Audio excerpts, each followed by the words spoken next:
What is up, everybody, and welcome to the Joe Kilgallon podcast, aka Kilgallon's Pub. I'm your host, Joe Kilgallon, and as always, I'd like to give a big shout out to all of you listeners, especially the Patreon subscribers. You guys are amazing. Love you so much. All my YouTube subscribers, the kids over on TikTok. Actually, it's not kids on TikTok. I was digging into my numbers on TikTok. They got some really good analytics, and I was able to find out what my demographics are. And a lot of divorced women in their 40s love my comedy. That's what I've discovered. So I'm pretty cool with that, right? I'd like my shows to be filled with those women. You know what I mean? I feel like they're really good laughers. They put up with some shit in their lives. You know, maybe they had a husband who was just a real fucking drip. You know what I mean? Just a real lump. You know what I mean? Just a guy where you're just like, why did I met you at the right time in life, I guess. And I thought maybe you were the one. But then here we are 7 years later. You're just no change, still just a guy, just this dude. You know, I thought maybe and maybe that's on the women then, or on anyone who gets into a relationship thinking you could change the other person. That's a mistake. But I do understand the idea of you get into a relationship because you want to grow with people. You think you both change over time. You both like evolve into, you know, you fall in love with someone at 24. When you're 40, you don't want them to still act like they're 24. I get that. So maybe that's my demo. Maybe these women hear me speak and they think, oh, this is what my husband would have been like if he kept reading books. You know what I mean? That's what they're thinking when they look at a guy like me. I don't know, but either way, keep heart in those videos, ladies. I appreciate it. All right, a lot of thanks to get out of the way to start off with. Thanks to Sean Flannery for being my guest on last week's episode. A reminder, everyone, you could get Sean Flannery's new book at his website. That's www.seanbair, B-A-I-R, Flannery. He always says it like that. SeanFlannery.com. All right, there you go. Very funny comedian. He's been on Comedy Central multiple times, and the book is absolutely hilarious. It's called Places I Can't Return To. So, yeah, big thanks to everyone who listened last week and enjoyed that episode.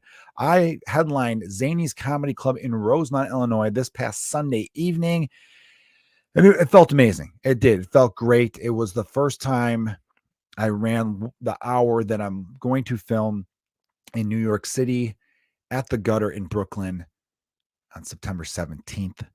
Ticket information will be available soonish. So if you are in New York or even looking, hey, I want to go see Joe Kilgallon perform, that's going to be the show to be at. If you are in that area, if you're in the Northeast at all, if you're in Philly, if you're in Boston, come on over to New York. I know you Philly and Boston people are probably like, New York, fuck New York. Why would I want to go over there? For me, can you come on for me? We'll have a good time with it. Okay. We'll talk about the pizza being overrated. And if you're an actual New Yorker, I'll be like, this pizza's pretty great. A little overrated. But so I actually do love New York. There's something about New York that some people instinctually want to be like, fuck New York. Fuck, they think they're hot shit. Look, New York is hot shit. I am fine with admitting that. The crazy thing about New York to me is the number of people I meet who cannot stand that city have never been there. And I think a lot of the hate just comes from their sports teams or the attitudes of the way New Yorkers are portrayed in media, whether it's television or movies. There is a thing about New Yorkers, the way they're portrayed, where you're a little bit like, all right, douchebag, calm down. All right, calm down, Jagoff. You know, that whole, hey, I'm walking in, I'm fucking about to do, and oh, what's going on here? Well, it's not open still. It's New York. It's open every night. We don't sleep. I don't know why I give them that kind of mix of an Italian accent. Maybe it's because of Scorsese. He just made New York seem like the city itself is 97% Italian. It's not. I've been there several times. It's not. It might have more Italians than most cities, but it also has more of everything than most cities because it's gigantic. It's huge. New York, population-wise, I mean, and land-wise, it's massive, but it's twice as big as the second biggest city in the United States. LA, which I lived in for 3.5 years. Also liked LA. Maybe I just like everything. The LA's population about a little over 4 million. New York's population is damn near 9 million. It's like 8.7 or something like that. It's crazy big. And that's just, I'm talking city proper with these. I'm not including the whole metropolitan area. Because you go across the river to Hoboken, New Jersey, and that's massive too. There's like, a couple 100,000 people living there. It's just a big cluttered part of the country. It's got population density out the ass. And I kind of like that. There's something cool about being in a place where it felt like everything was within a couple blocks. And New Yorkers do walk a lot. And every time I'm there, I'm like, damn, I got to walk more. I like the walking aspect of things. It just makes things less complicated. Because every time I was at any bar doing a show in New York, and I've been there about, maybe half a dozen times now, I think. It's always that moment where, hey, you want to do one more? You want a shot? And I'm like, yeah, actually, I'm taking public transportation and walking. Fuck yeah, let's do a couple shots. It's nice. It's a nice freedom where when you're tied to your car, you have to have some safety and responsibility. Now it adds time to things. Of course, it's longer to take, the subway and to walk around, but it's also, I don't know, something like, it's a word I'm looking for. It's like relaxing. There's like something meditative about it, spiritual, I suppose. Am I getting kind of hippy dippy a little bit? Yeah, I came across someone's tweet the other day where they're just like, whenever I'm in a bad mood about anything, I go for a walk and I'm instantly just better. And I'm like, you know what? I feel that way too. But some parts of America, we just don't have very good walkability. We don't like walking. We all have that one friend, right? You go somewhere with them and you park not the closest parking spot, and they go, dude, yeah, spot there. And it's like, it wouldn't kill you to get another 20 yards of walk in there, dipshit. You're like what's it gonna bother you? I'll do that all the time. I'd rather park where there's no cars on the other side of my car than to like fit in the second spot in between two cars that's closer. Like, I don't know. We just have this notion of like everything needs to be right there. It's, dude, walk a little bit, get those steps in, you'll feel better. Yeah, I'm telling you right now, there's a laziness, a selfishness. If we could work on those two things, then let's go hand in hand. America could be so much better. And I think that's where I'm at in my life right now. I'm looking for ways to make America better. I'm trying to get us to where we could be, because it's like, damn it, man. I hear about all these things all over the world. I saw this post about how you could go from like Barcelona, Spain to Paris, France in like 4 hours by train for only $40, where that same distance is like New York City to Columbus, Ohio. And in America costs you like $300-400, and it's way slower because our infrastructure in that regard is just so behind Europe and a lot of Asia. And it's like, what the fuck are we doing? Why can't we have the better things? And we don't even notice it. I mean, some of us do. We see that and we're like, in Japan, they have high speed rail. It goes so damn fast. It's like, who wouldn't want that? But we can't. We're at the point where we can't have nice things. We just can't. And it sucks. Because it's like one fucking time do I want people to pass a law where it just makes sense. And the people who are against it, you're fucking too dumb to participate. Can we have that? I've noticed that with like in Chicago, especially in my part of the city, whenever like a business goes away, people start to go, oh, I wonder what should go there. And then someone will be like, how about this? And people go, no, the neighborhood won't want that. Well, fuck the neighborhood then, because that makes sense. What kind of free? I thought we were like freedom, land of the free. You mean to tell me a business can't just decide to open up a place? Now, obviously, you can't put a fucking strip club next to a preschool. There are some ordinance. I understand and respect that. But it makes no sense where every time someone wants to move a brick, they got to get fucking 9 to 10 dipshit politicians involved. That part of like big government I don't like. You know what I mean? I'm not even saying, I know government, we're too big a country to have this small, tiny government that some people want. That just won't work. Too many people will get left behind. Too many things will get fucked up, right? Things get overlooked when you shrink the size of the government. We see it all the time with like Hurricane Katrina, and look at what happened in Texas a year ago. Temperatures dipped to like 31 and the whole state of almost died. They couldn't handle it. They weren't prepared because like whoever was overseeing that shit was just like a fucking douche and didn't know what he was doing, because, everyone hires their friends, right? And so I obviously, like, you can't be too tiny, but I'm not saying we need to be gigantic, especially if people aren't getting anything done, or if the point of being gigantic is for, it's one of those things where I've gone to agencies or departments, I should say, to get like a new license plate. And it's like, all right, you get in this line and this guy will fill this out. You go over to that line and you pay them. You go to this line and they'll give you the receipt for the payment you just made. You go to that line, they'll give you your license plate. You go to that line, that guy will give you a high five. It's a secret handshake. I hope you studied it. You go into that line over there, they're going to tell you your fortune. It's pretty nice. Wash your hands. It's a palm reading. It's great. And then you go into that line, and then they give you your state registration. So you have to have your state registration. Now, did you bring your state registration? I'm like, wait, I thought they're going to give me the state registration. No, no, no, no, no. You have to have your previous state registration. You show that to them, and then they'll give you a copy of your state registration. Why do I need a new state registration? Well, because we have extra paper and we got to print. Like, it's like, what the fuck is all that? You know what I mean? You could streamline that shit and make it way easier on everybody involved. And so, yeah, that's just the frustration I have. And that's the shit that people don't talk about enough. That's something, because it sounds like a little thing, right? So we always focus on the real big shit. And then when we get some progress on that, we get distracted by some other shit over here. I'm not saying don't focus on big shit. Big shit's important too. But we need to be able to multitask as a nation. And some of this stuff there's domino effects to these things. You ever notice that? Like, oh, let's spend some money on public transportation. I'll give you an example. This doesn't work for every city, but let's say we put in a new train station. There'll be a new stop along this train line. Normally it stops here, here, and here. We're going to throw up another one there, another one there. What's going to happen? The people who are going to get off at those stops are going to want some businesses to stop by. So bam, let's put Dunkin' Donuts right next to the L stop. Let's put a Starbucks across the street. So there's where you stimulate some economy. That's how you get that kind of stuff going. We'll throw a bar right across the street. People like to have a couple cocktails after getting off the train. You work 9 to 5, you get off of work. You don't want to go home to your shitty life. So, you pop a couple Cold Miller Lights, maybe some whiskey, maybe you hit the bathroom and do a couple 8 balls of cocaine. I don't know what you're into. I'm not here to judge on that, but I'm here to say that we can be better, America. And every time I hear about like, oh, in this country this and that country this, and I go, why not here? Why can't we do that here? Makes no sense. And everyone's like, well, because they don't like it in South Dakota. I'm like, well, then fuck them. That was a mistake. We were too ambitious with this 50 state thing. Tell me we would have been better off being 4 to 5 different countries, 6 to 7 states a country. And then we just work on a kick-ass trade agreement and people could travel to and fro. How do you say that? I don't care. But it could have been worked out as a better system that way. Because I don't know, it's too big and different, I'm trying to think of other country compares to size. It's like Russia and China are massive like that. Do people in northern China hate the people in southern China? Do we have that?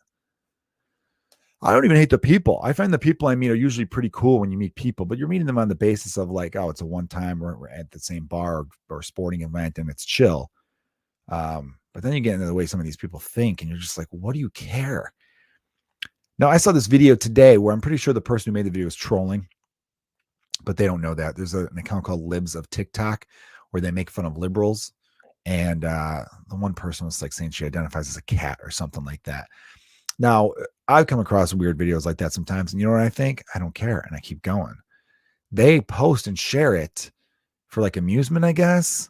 And it's just nothing but people in the comments hate-filled. And I'm like thinking to myself, why do you care if that person exists? And also, why do you think that's a trend? Do you really think that's a trend? One person you see on the internet and you think that's like the thing? It's a wave sweeping the nation. People are identifying like felines. Can you believe this? And it gets them so angry.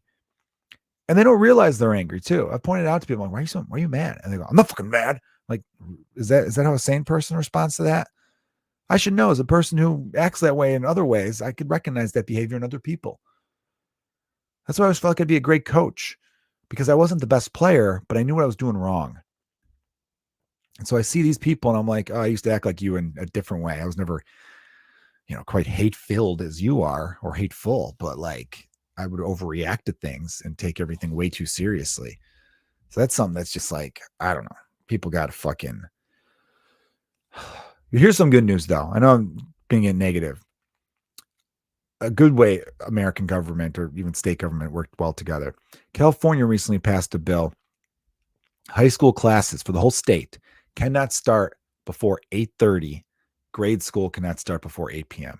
And what am I saying? 8 a.m., dummy. So 8:30 a.m., 8 a.m. for high school, grade school, respectively. That's amazing. All the parents, not all, but a lot of parents were saying, shit's too early.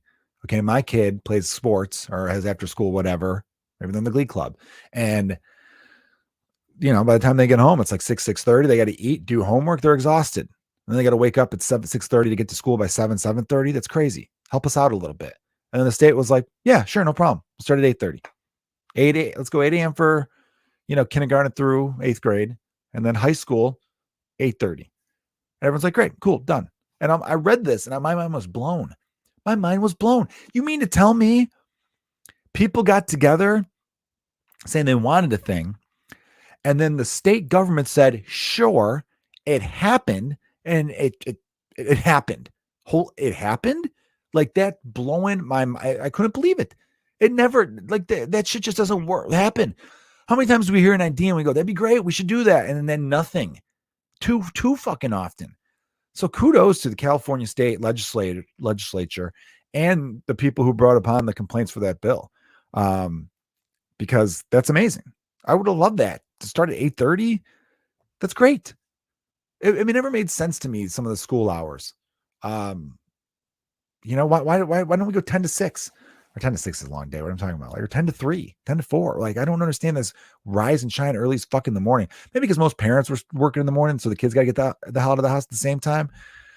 It's just people just have weird ways of thinking. We're so set in the ways of like, this is how it goes, so it'll always go that way. Change takes forever. It's just way too slow. It's the slowest thing. That's why I've been getting into it with people about, some about walking and stuff earlier. I got into it on Twitter with some people about Chicago has this street called Lakeshore Drive. I probably ranted about this on the podcast before. It's maybe the second most beautiful road in America. The PCH, the Pacific Coast Highway, I got to give a slight edge to. Although Lakeshore Drive has got that amazing Chicago downtown skyline, which is just phenomenal. So it's like a highway, but not like a super highway. You can't go more than like 50, 55 really. And it goes along Chicago's lakefront. You get water on the driver's side when you're going north. It's pretty cool. Or no, going south, I mean. And then you got the beautiful skyline, you got boats, and then there's beach. You see the actual lakefront beach. So it's not like there's highway and then water immediately. So there's sand and stuff too. And then there's bike paths. And sorry, I just hit the microphone arm here. There's bike paths and there's like jogging paths and walking paths too. It's all right there. So all these people started being like, why the fuck do we put a highway next to the lakefront? Because that's what I like when I'm walking here in the car noise pollution. And I'm just like, oh, Jesus. Oh, here we go. And I could tell right away. I look at their profile. I'm like, all right, you live in the city now, but you're not from here. Because it always says like Chicago transplant, or I'm from here originally. I live in Chicago now. So they come to Chicago. They say they love it, but all they want to do is change it. That's all they want to do. And I'm starting to see their posts and seeing their thoughts about the future. And it starts to make sense a little bit. I'll give them some credit. We are too car dependent. It is bad for the environment. There are better ways of doing things.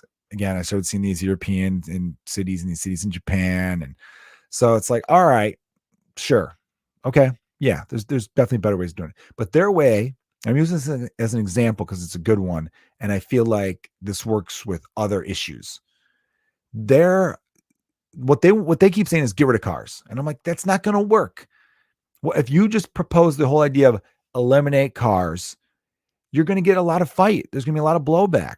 What you want to do, if your ultimate goal is to get people to walk more, take public transportation more, you know what I mean, and do that lifestyle, what you have to do is make cities more walkable, make suburbs more walkable even, and you need to make public transportation better.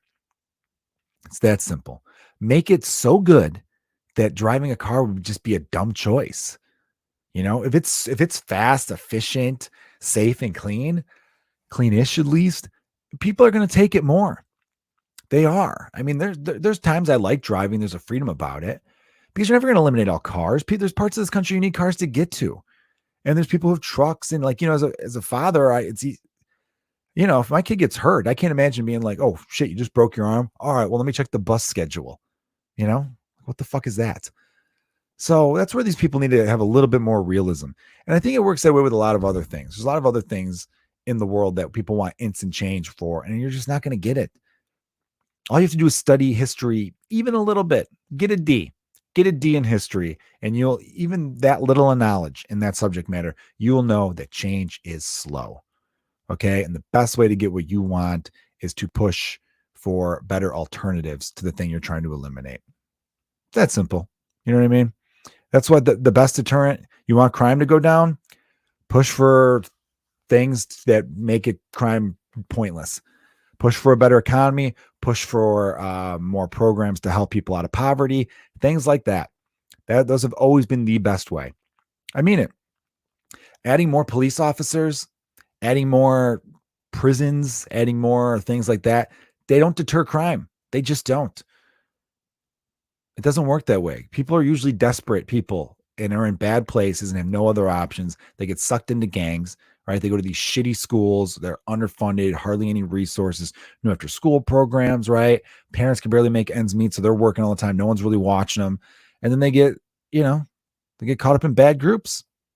And then they do stupid shit. That's how that goes. And that's how it's always gone. I found an old post I had about Chicago. Again, I keep going back to my own city here, even though I'm trying to reach a national, worldwide audience even. How you guys doing all around the world? But it's a good example because in the 1920s, Chicago's murder rate was just as high as it was the last handful of years. It really was. Maybe not the rate per se, but the number. I remember reading like 1927, they had like 850 murders. And I posted this like in 2017, there was like 600. And people were like, oh, and I only brought it up to be like, hey, just because things were bad once doesn't mean they can't get better again. Because, yeah, Chicago had super high rates even in the 80s and 90s. In the early 2000s, things went down. Then it came back up pretty high. But I'm saying it can go down again. But there are some people just like, it's worse than ever. There's no end in sight. And I'm like, okay, you're fun at parties. So I really believe that if they put more into infrastructure, then other things get better. Think about the people who are doing their best, right? I think our tax money should go towards like infrastructure spending has always been my favorite thing that government spend money on because it's the thing that makes the most sense. Like in the 1950s, we created the interstate highway system. That was amazing. That was a huge thing. It was very productive. And it was something used by everybody. So like stuff like that, that's where you could, and if you're a listener and you're like, nah, I'm gonna pull yourself by your bootstraps type of person. Okay, but right now, the way corporations are run out of control and the way things are just, I feel like as a society, we beat our people down when it's not necessary. Think about if public transportation was super efficient and fast. Think about the mother whose, husband died in Iraq and she's raising 2 kids by herself. And, the money he gets from the military just really isn't much because how I know that? I know that because I'm constantly seeing people raising money for veterans. Constantly. We spend the most money on our military by far. And yet I'm seeing all these charities starting up being like, we need to raise more money for veterans. And look, I understand that. And I think there should be more money for veterans. 100% there should be more. But but our government's clearly not fucking doing it. They're not supporting them. So you say, obviously I'm doing a hypothetical here, but say you got this mother trying to raise a couple kids. She's doing single mother by herself. She's working 2 jobs. Think about the time it spent. She's waiting for the bus for 20 minutes, 20 degrees outside, freezing in a cold northern city in the United States of America. By the time she gets on all this, she's exhausted by the end of it, and she has to do it all over again, And it's just, right? Where are the resources there? Imagine if things were faster and more efficient, how much more people could get done. And then things would be even more better. And then people could be like, yeah, I don't fucking need handouts. I don't need help, but our taxes go towards this. If we're going to pay taxes, it might as well go towards, you know what I mean? That's the one thing, even the people I know who hate taxes are like, oh, taxation is theft. They go, what about red lights and shit? They go, well, yeah, I mean, you want paved roads and shit. Well, there you go. This is in the same category of paved roads and street lights and a sewer system and clean water is having better access to things. That way poor people can pull themselves up. Because the way it is right now in America, I don't know if this is still true, but I remember reading about this 4 or 5 years ago. You had a better chance of being born in Europe and becoming a millionaire than you did being born in America and becoming a millionaire. And that goes against everything America was supposed to be about. Everything. Now, I didn't aim to do this podcast where I was just going to be this rant about how America could be better. Maybe I did. Maybe this is me telling you I'm running for office, damn it. What do you say? Actually, I've been thinking more and more about like at least an alderman spot. I could win alderman. Come on. You know what an alderman is, everyone? You're basically the most popular person in your neighborhood. I could swing that because there is some shit where, since I've been walking a lot more lately, I've been walking around the neighborhoods. I'm like, I could fix that. I could fix that. We should get one of these things here. You know what I mean? Like just way more. It'd be way more fun. Morale would be an all-time high. People would be having good times. But you know what I feel like? What I feel like the most is the story of the old lady I met who started smoking weed. this is, I think, a good metaphor for America. As an American, I did a show last week at the House of Blues. I had some great shows last week. Shout out to House of Blues, Chris Trani's community who produces that. Comedians You Should Know was amazing last night. Shout out to all my comedians You Should Know brethren. Laugh Factory was amazing. Zanies and Rosemont. It was just a fantastic week of stand-up comedy for me personally. I was talking to some people from Ireland after the show at the House of Blues on Thursday, and we were just comparing stuff. And they weren't knocking America. They were just surprised, though. They're just like surprised. They're like, why do you guys put up with this? It doesn't make sense. You guys can have these things. You guys have a lot of great things here already, but like there's a lot of things you guys do that just don't make sense. I'm like, I know. And more I think about this. The lady who started smoking weed in her 80s. I met this woman at a show. Cool old lady. Can't remember her name, though. She's wearing like a red leather jacket, white hair. She was like 81, I think she told us. She started smoking weed a few years ago. Her doctor had recommended it. And her doctor had asked her, oh, have you ever smoked marijuana? She's like, no, of course not. And he goes, really? And the way he said really was an indication to her that, oh, my doctor has clearly smoked weed. Clearly. And if he says it's okay, then, it's gotta be all right, right? So she started smoking it. And as soon as she started smoking, her first thought was, what the fuck? This stuff is amazing. I could have been smoking this the last 60 years. Oh, she felt cheated. She felt cheated because her whole life she was lied to. She was told weed is bad. Don't smoke weed. It'll kill you. It's the gateway drug, all this nonsense. And here she is, 81, thinking, oh my God. And she was a widow. So she was thinking, me and my husband could have been blazing the best doobies ever. What the son of a bitch. You know how much better certain styles of music would sound? She started thinking about all the movies she could have watched high. And I was laughing, but I also felt bad for her in a sense.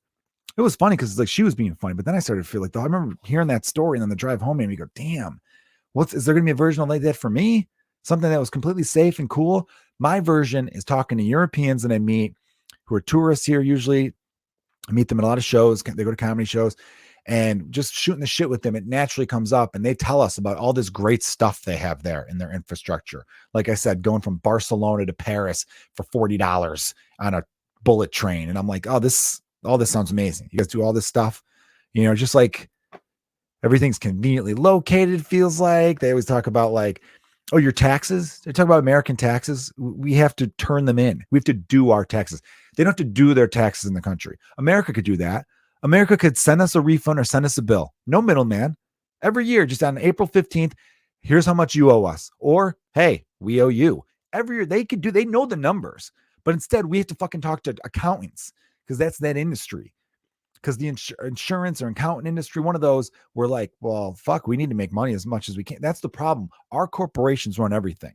So if we wanted to get trains that went super fast all around America that were better for energy independence and all that other kind of stuff, the airline industry would be like, fuck that. Okay. I'm Johnny Delta. Okay. And me and my buddy, Timmy United over here, we're going to buy ourselves a few senators. And then we're going to squash any attempt at one of those bills to make this a better country. Because we don't want this to be a better country for you, Mikey Public over there and Deborah Citizen. No, screw you. We want to make this a better country for us. We want your money. We want you showing up 2 hours earlier at an airport, standing in a line with a bunch of assholes who didn't put deodorant on and wearing pajama pants. That's what we want. Oh, do you think that there might be a delay? You bet your dick there's going to be a delay. Like, that's what we want, right? We don't want you easily getting on a train and just zipping on by. Fuck that. That's crazy. Why would we want you to have more free time to enjoy your life and your family and your friends? No. So we're going to keep taking our profits, and instead of paying our workers more, who really are the backbone of this, because without our workers, what the fuck are we? You know what I mean? We're not going to give them raises. We're going to tell them they're lucky they have a job. We're going to take our profits, give ourselves bonuses, that's for half of it. The other half, we're buying more senators so we can do whatever the fuck we want. We don't care about you. That's what it comes down to. That's what it comes down to. So again, every time I talk to a European or I talk to this Japanese dude once, he was telling me how cool Tokyo was. I just keep thinking about that 82-year-old woman who's like, man, I could have been getting high this whole time. All right, you guys are the best. Thank you for listening to the Joe Kilgallon podcast. here's a sneak peek for next week's episode. I will talk about farting and women and how women let her rip. Little tease for next week. I'll have a guest next week as well. Going to have some fun. And you guys have yourselves a great week, great weekend. I love you. All the